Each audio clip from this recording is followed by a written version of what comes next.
Hey everybody, and welcome back to another video here at Whiteboard Medicine. We appreciate you checking it out. Today we're going to be doing our Whiteboard Medicine Essentials video, and this is where we take a couple of our previous videos that are related and put them together into a more comprehensive video on a certain topic. And this is going to be EKG Basics Part 1. And what you can expect in this video is we're going to start by talking about EKG lead placement. Where do you put it on the body? What vector? Limb leads versus precordial leads, right? AVL, AVR, AVF versus V1, 2, 3, 4, 5, 6, lead 1, 2, 3. We're going to be going through all that. Vectors of depolarization as a concept, as well as how it plays out when you're recording and understanding your EKG. We're going to talk about waves, intervals, complexes, and access in an introductory manner on a 12-lead EKG. And then we're going to go into the couple different ways to calculate rates and which ones are most dependable. So this is going to be part 1 of our Essentials EKG Basics series. We'll do a part 2 as well, so keep view for that. And no further ado, we're going to kind of get the combined videos queued up there. Don't go anywhere. 30-second break for the introduction, then we'll dive into the videos. Everybody, and welcome to Whiteboard Medicine. We appreciate you checking out the video. Here at Whiteboard Medicine, our goal is to create medical education content for all types of interested learners. That includes videos, practice questions, study resources, and much more. We would love for you to join our community by subscribing, hit that bell button. We're also working to build a high-yield Patreon page. It's going to be full of practice questions, video outlines, notes, commercial-free content, and much more. None of these videos are intended to be acted upon as medical advice. Please pause the video here and read this disclaimer. So we're going to be talking about the 12-lead EKG. All right. So as the name implies, the 12-lead EKG has, surprise, 12 leads. You can actually divide these 12 leads up into kind of 2 different groupings of 6. The first grouping is going to be the limb leads. And this actually can be divided up even further into, we'll give it an I there, the bipolar limb leads, which are going to be leads 1, 2, 3, and the unipolar limb leads. And we'll get into what this means here in a bit, which is going to be AVR, AVL, AVF. And then the second group of 6 is going to be the precordial leads, which are going to be V1 through V6. So why is this kind of differentiation important? It's honestly not extremely important, especially the bipolar versus unipolar, so I'll just try to kind of go into it rather quickly. It can be confusing, but stick with the video because it'll start to all tie together, kind of all builds on each other as we go through, and you'll start to understand a little bit more. So starting first with the limb leads.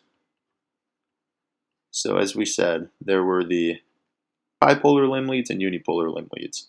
So to try to explain this point, I'm going to draw my best representation of 2 little bodies here.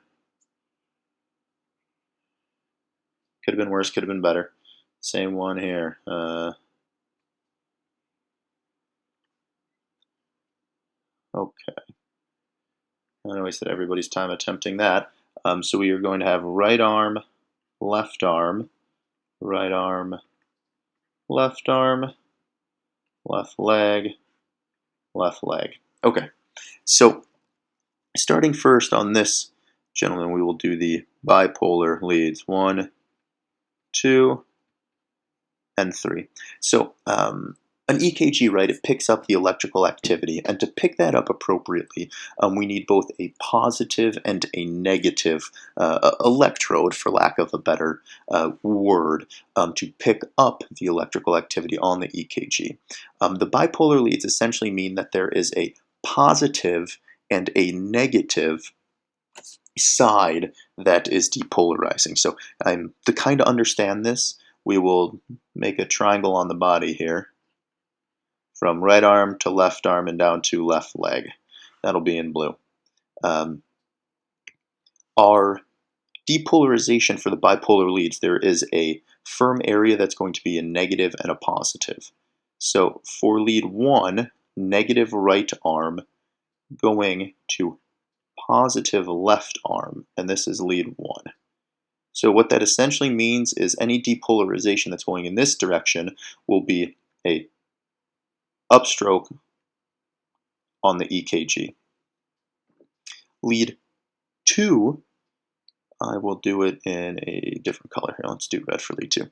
So lead 2 is going to be also negative right arm down to positive left leg, and this is lead 2, which means any depolarization in this direction is going to give you that positive upstroke on the EKG.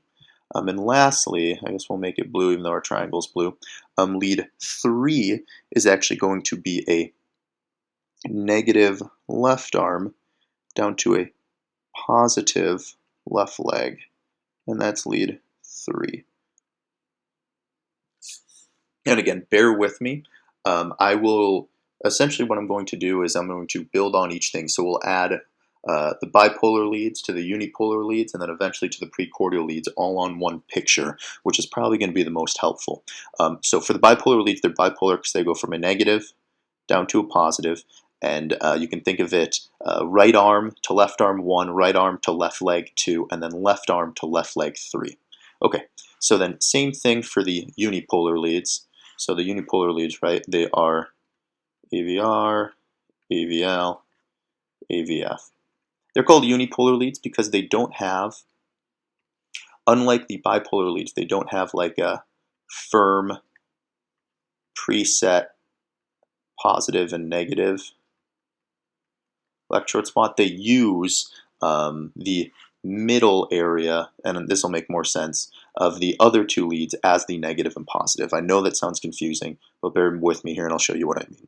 So for AVL, the direction of the depolarization always goes towards what the descriptor is. So AVL, there's obviously an L for left, so it's going to go from a negative to the left arm being the positive. So the negative area is actually in between the two. It just uses the middle summation to be the negative, and then it always goes towards the direction. So this is AVL, the positive going towards the left arm. For AVR, as one would imagine, it's going to be from the middle up to the right arm. So this is negative, this is positive, and this is AVR. And then AVF, if you think about it for a minute while I change my color here, negative to positive, let's use the middle, down to the foot, right, AVF. So AVL goes towards the left arm, AVR goes towards the right arm, and AVF goes towards the foot, as the last letter would imply. R for right, L for left, F for foot. By underlying the F in foot, I made it look like an E. Okay, so all that confusion essentially just leads to this next moment, and I'm going to scroll down, and that moment is going to be that we essentially are going to combine both the unipolar plus the bipolar leads into a less confusing picture. So when we think about a heart, I'm going to quickly draw what's going to surely be a terrible heart. There's some atria, there's some ventricle, we'll call that the interventricular septum. Okay, so that is our heart. When we are looking at an EKG, instead of thinking of these bodies up here, that are really confusing, we can just give ourselves a middle point in the middle of the heart and then look at all of our limb leads according to that point. So lead 1, one of the bipolar leads. Remember that was right negative, left positive, so it goes in this direction. So depolarizations that way will be positive. For the bipolar lead 2, if you remember, that was from right arm down to left leg. So in this direction, it would be positive, and lead 3 of the bipolar leads. If you remember, that was from left arm down to left leg. So this is going to look odd initially, but it actually goes in this direction. A little right of straight down, right? Because if we think our left arm down to left leg, right? All right, let me just erase these 2 abbreviations here quick. Okay, so now for the unipolar leads, they're a little easier to remember, right? Because they're essentially, right? So AVF down to the foot, AVL up to the left arm, and then AVR up to the right arm. So these are our, it's not a D, 6 limb leads. All right, so halfway done. So what do we have left now? We have to talk about our precordial leads. Our precordial leads are essentially on the anterior aspect of our chest, so it's somewhat more 3D. So precordial leads are V1 through V6. You need to kind of think about this in a 3D sort of way. I will not draw kind of the body out as I did before because I don't think that's very helpful. I think what's most helpful in this case is, again, looking at this terribly drawn heart, interventricular septum, and then again, we'll put this dot.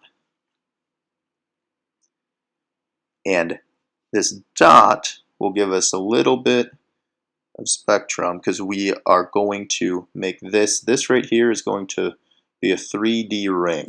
So picture this, it'll go behind the heart, the dotted line, that's a 3D ring around the heart. Okay? Our precordial leads help us with the anterior posterior. So if we think about this middle dot and these going straight out of the screen towards us, we have V1, V2, V3,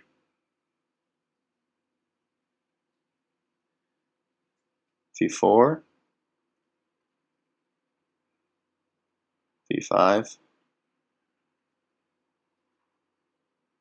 and V6.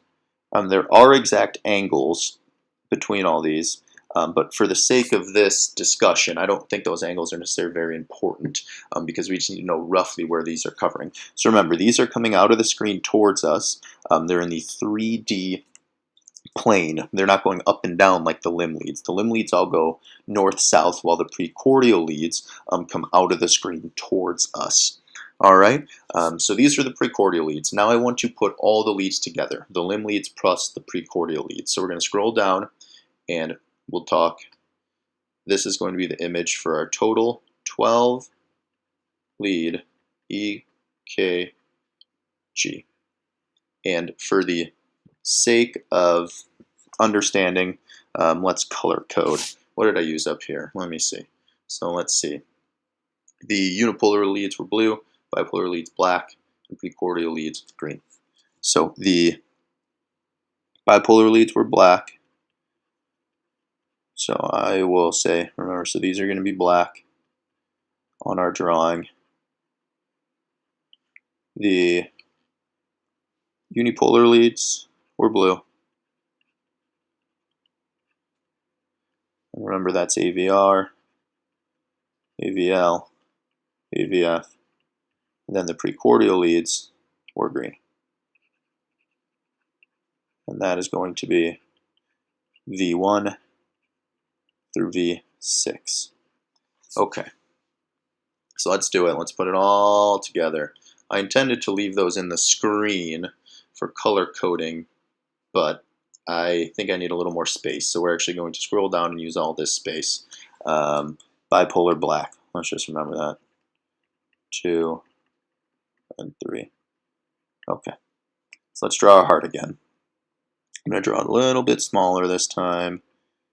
We have our two atria. We have our ventricles with interventricular septum, right? Okay. So let's start with our bipolar leads. That's leads 1, 2, and 3.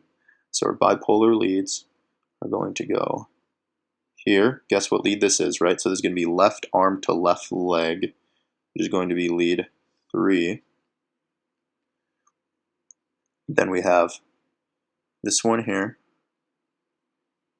Guess what this is going to be? This is going to be right arm to left leg. That's lead 2. And then our last bipolar limb lead, lead 1, remember, is going to be left or right arm to left arm. Okay, now we'll do our unipolar leads. So remember, unipolar leads are a little more obvious, right? So we have straight down towards the foot. So this is AVF. Then we have up towards the left arm, AVL. And then we have up towards the right arm, AVR. Okay, and the last piece of this puzzle is going to be those precordial leads. So I'm going to again draw, this is our 3D ring, and we're going to have V1,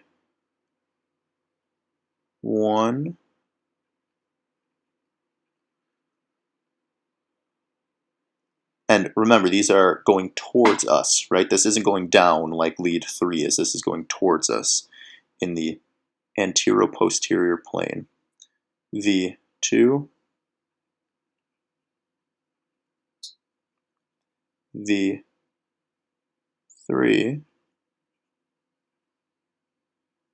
V4, V5, and V6. So those are all of our leads. I think at this point I will give you kind of a little intro into another topic, but before I do that, I just kind of want to complete this thought here. So the 12 lead EKG has these 12 leads. It has the bipolar leads, the unipolar leads, and those are all limb leads, and those are all superior, inferior, right, and left, right? It's all in the vertical plane. Then the other 6 leads are the precordial leads, which are the leads that are going out towards us. When looking at an EKG, one can think of this in terms of how the heart depolarizes. So the heart, let's see, we'll use yellow, right? The heart, you have about your SA node, you have about your AV node, and you get this depolarization, right? Spreads, then it goes through this way and up this way. So when we're looking at our EKG and the heart is in a normal axis, which I will make a video on axis. Let me switch my color again so that you can actually see it. We'll make it orange. The P waves, right, have a positive deflection. This is our P. And if it is a positive deflection, it should be one of the leads that this depolarization is going towards. So what lead would have a negative P wave? And by negative P wave, I mean a P wave that goes down like this rather than up. AVR, right? Because in AVR, this depolarization is going in the opposite direction, right? That's also if you think of the QRS. So the QR is typically QR coming down S. And it just depends on where you're at. So if, just like with P waves, if you're getting your depolarization towards that lead, so let's just talk about AVF quick. AVF is going to have, a nice big upright R, assuming that the axis of the heart is in the right direction, because that depolarization should be going through the ventricles right towards AVF and lead 2. So if you look at AVR and lead 2, should have a nice big upright one. Look at a 12 lead EKG, and kind of mentally go through in your mind the P waves, the QRS in each lead, and then correlate that back to this drawing, because I think what you will find is that this anatomically and geometrically makes sense in terms of the depolarizations, the directions they're going, and then whether the waves are upright or downright. And once we understand this, we can start to talk about access, because access is essentially dependent on whether you have upright or downright deflections of your QRS in various leads, because the heart should be in a certain axis, right? This is kind of the general axis of the heart. And if your heart is swung or shifted, right or left, your QRS is going to be, higher up, lower, just depending on how much depolarization is going towards each one of these leads. But that'll be a different video, won't be this video. The most important thing in this video was looking at this 12-lead EKG. I'm going to scroll back up to the top, and we'll just kind of briefly peek at everything again, right? So we have the 12-lead EKG. We have 6 limb leads, bipolar, 1, 2, and 3, unipolar, AVR, AVL, AVF. And then we have 6 precordial leads, which are in the anterior-posterior plane coming out of the screen towards us.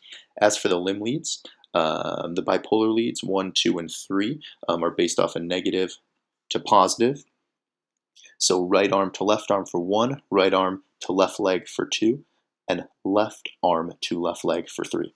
The unipolar leads are based off of the middle point between the arm, right arm, left leg, and they are unipolar because they're going positively towards what they're describing. So AVL goes positive towards the left arm, AVR goes positive towards the right arm, and AVF goes positive towards the foot. So when you graph this out with the heart, it's easy to see here. Lead 1 going from right arm to left arm, lead 2 going from right arm to left leg, and lead 3 going from left arm to left leg. Whereas the unipolar leads AVR going towards the right arm, AVL going towards the left arm, and AVF going towards the foot. The precordial leads V1 through V6 are in the anterior-posterior direction, so these are all coming out of the screen towards us. When we graph them all together, and I kind of globbed up this picture now, we can see that the depolarizations, the upright and downright deflections of waves we see on the EKG are actually correlated to where the lead is placed and the direction of the depolarization. P waves are a good example. P waves are usually upright, but in AVR, right, because the deflection is going towards the feet, going opposite of the right shoulder, AVR, the P wave, is often downright, not upright, and that will lead us into access, which will be a different video I'll make. A 12-lead EKG, which probably doesn't need pointing out, but we can say this is lead 1, 2, 3, lead AVR, AVL, AVF. That's 6. Then leads V1, V2, V3, V4, V5, and V6. And if we do some simple math, that adds up to 12 different leads. When looking at a 12-lead EKG, it's easiest to think of the x-axis, so horizontally, this is a measure of time, and vertically, this is a measure of amplitude. A typical 12-lead EKG records over 10 seconds. So from the start to the very end is 10 seconds. It records at a speed of 25 millimeters per second. So what this means is that all these little boxes, the big and little boxes, will add up to 10 total seconds from the start to the end of the EKG.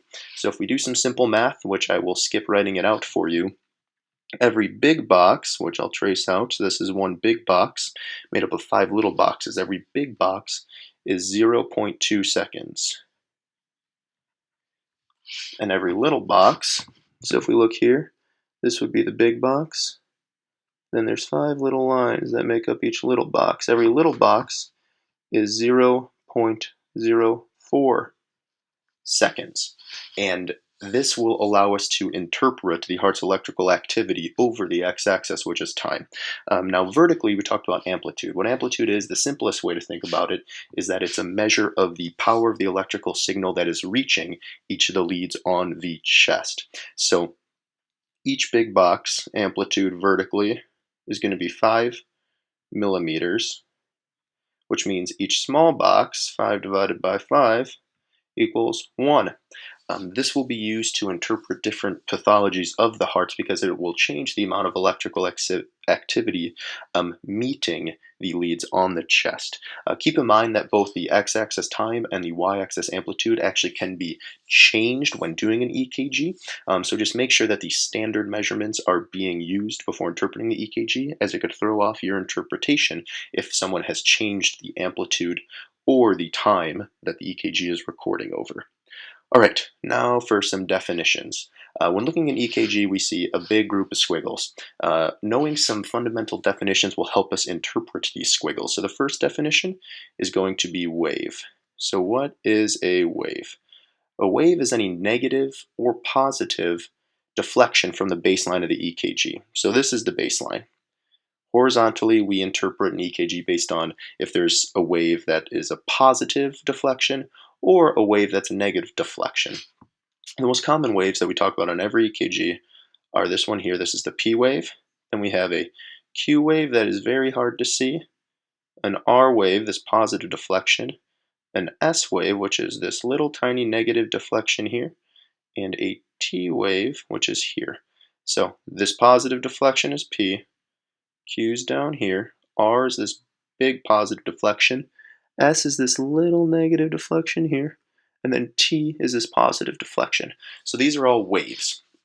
Waves together create what's called a complex. So a complex is a combination of waves. The most obvious complex that we talk about is actually the QRS complex, which would be this complex of waves right here. I'll circle it on this complex so you can see what I'm circling. So this group of waves is known as a complex, and this specific complex would be the QRS complex. Okay, the next definition we'll talk about is an interval. So when we look at an EKG, we actually interpret the waves, complexes, and then the intervals. An interval is simply time between two different events or waves. So when looking at this complex and these waves, you can see the P wave here. It's harder to see on this EKG, but I'll draw out this would be the start of it, all the way to the R wave. This would be known as the PR interval. These are important because they tell you how fast the different parts of the heart are depolarizing because it's picking up the electrical activity over time. Another interval we often talk about is the QT interval. So it would be from the Q wave out to the T wave. This would be the QT interval. And in future videos, we'll talk all about these intervals and what they're supposed to, the time they're supposed to take, and what it means when they're, short or long or even absent. The last definition I want to talk about is segment. This is a little harder to show on this EKG. We'll go over here. But a segment is similar to an interval. The difference is that a segment is actually a vertical representation on the y-axis. So it looks at changes in amplitude rather than changes in time. So the reason segments are important are that the ST segment and something called ST elevation is very critical for what can almost be a fatal heart attack or complete ischemia of the entire heart wall. So this is a normal ST segment, but if we looked, so we have our P wave, QRS, you can't see the S, and then the T. So S, T. If there was a vertical change, so let's say the T wave went like this, you would see here that there's a vertical change. This would be ST elevation, or an elevated ST segment. And today we are going to be talking about rate. So when talking about rate, just very introductory things, you can have a slow, normal, or fast rate. So slow rate is bradycardia, and bradycardia is less than 60 beats per minute. So we'll do less than 60, and then BPM, beats per minute. A normal rate is 60 to 100 beats per minute. And a fast rate, or tachycardia, which I'll abbreviate as tachy, is greater than 100 beats per minute. When calculating rate, there are a few things you have to pay attention to. First, and this only comes into play when there's pathology, is the atrial and ventricular rate the same? So when looking at the atrial rate, right, we're looking at the atrial waves, which is the P waves, and you're calculating number of P waves. When looking at the ventricular rate, you're looking at the QRS complexes. Now, in sinus rhythm, there's a QRS complex after every P and a P before every QRS, so the ventricular rates equal the atrial rates. But if there's pathology, if there's a block, an arrhythmia, or something, you might have a ventricular rate that does not equal the atrial rate, so you need to calculate them separately. For the rest of this discussion, we will assume that there is no pathology, and thus we will just calculate one rate for both atria and ventricles. Second thing, when you're calculating rate, is there's several different ways to do it, and some of them are dependent on the actual rate and the rhythm. So in a regular rhythm that is somewhat of a normal rate, there's two different ways that you can calculate. So we'll say this is a regular rhythm. The first way is you can actually do 300 divided by the number of large boxes, LBs, between the R to R interval.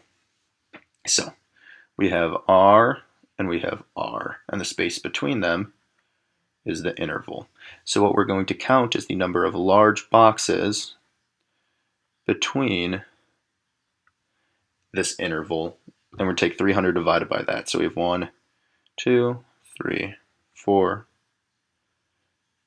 5, and that is actually the wrong math, right? Because this is not a box here. So it's actually going to be 1, 2, 3, 4 large boxes. So if we do 300 divided by 4, we get a rate of 75, which is normal, right? Between 60 and 100. So what's kind of a cheating way we can do this? Well, a cheating way we can do this is you can actually pre-label. So you still look at the first R, and you want to find an R that lays somewhat on a line of a big box. So this is relatively close. And then you can actually label each additional box. 300, 150, 100, 75, 60, 50. So this is a generic labeling. It's not based just on this EKG. What you do is you look to this first R, and then you find where the next R falls. And the next R falls on 75. So that's consistent. So why does this work? What is this 300 number? Where did we get it from? Well, where we got it from is that the total time of this EKG, right, from start to finish, is 10 seconds. And each large box is 0.2 seconds. So what this is going to equal is the number of large boxes on the entire strip, right? But that's only over 10 seconds. The heart rate is over 60 seconds, right? So you have to multiply this by 6, and that actually equals 300. So 300 is the number of large boxes in 60 seconds. So when we look at R to R, that's one beat, and we look at the number of boxes in one beat, and then we divide 300 by that number to get the number of beats in 60 seconds. So that works for regular rhythms that are relatively normal rate. So what if you have a very fast rate where you can't use large boxes? Well, for that, so we'll just say very fast, you can do something very similar but using small boxes. So you actually do 1500 divided by the number of small boxes between the R to R. This 1500 came from the exact same math, except you're going to use 0.04 seconds as the denominator, because that's the number of seconds in each little box. So you will divide 1500 divided by the number of small boxes between the R to R interval. So that's for very fast rates, just because you can't use the large boxes.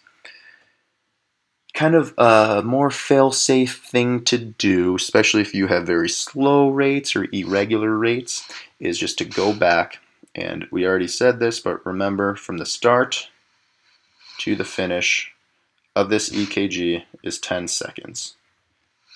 Each R is 1 beat of the heart. So I can actually count the number of R's in 10 seconds. So 1, 2, 3, 4, 5, 6, 7, 8, 9, 10, 11, 12. So that's how many beats there are in 10 seconds. Obviously, you have to multiply that by 6, so we'll go over here. 12 times 6 equals 72 beats per minute. So not quite 75, but very, very close. And this, using this third method, if you have an irregular rhythm that you didn't realize, or if it's too slow to calculate using the large box method, this method will give you a more accurate picture. So those are 3 different ways to calculate the rate. Remember, if there's pathology, calculate the ventricular and atrial rates separately. Otherwise, oftentimes the EKG gives you a rate. You should double check it on your own, but usually the computerized rate is the correct rate, which is more than can be said for most of the computerized interpretations. I look forward to seeing you guys again on one of the future videos, and wish you the best. Goodbye.